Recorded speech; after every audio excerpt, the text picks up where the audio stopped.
installing a new AC blower fan.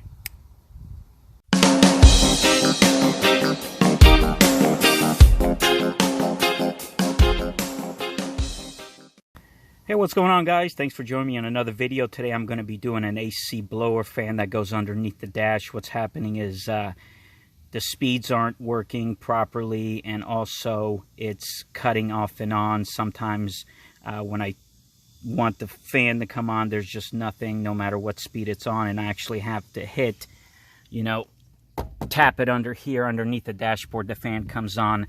I'm pretty sure it is the original fan in this Honda Fit. These are pretty cheap. You can range anywhere from 40 to 80 bucks, depending if you want to get an aftermarket or the original one.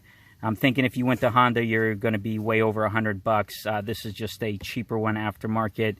I paid 49 bucks for it. I did see a lot of options out there, different aftermarket ones, but just got this one. There it is. It just comes in a fan. Very easy to install. It's going to be 3 screws, 1, 2, 3. And the location of it is going to be, let me get a flashlight here. All right, so here's your glove box. There's going to be a panel right here, a little flimsy panel that comes right off. You're going to pull that off. Let me see if I could show you here. All right.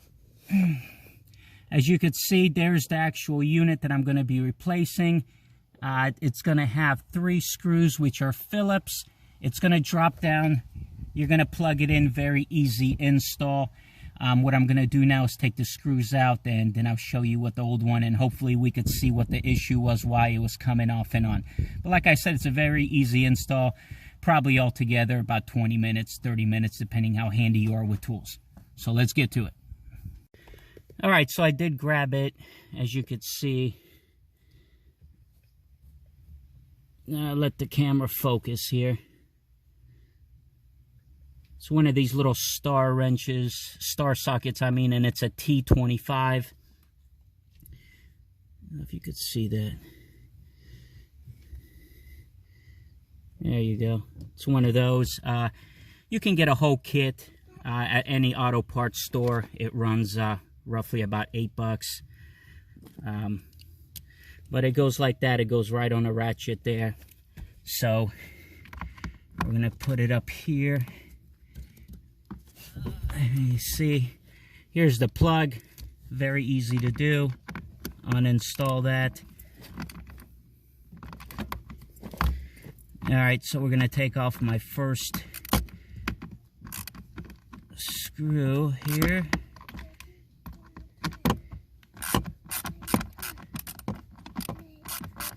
All right.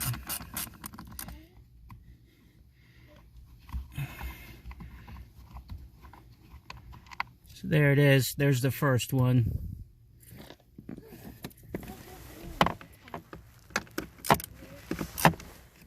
You might need a little extension. It is a little tight fit in here. I'm going to go ahead and do it without it.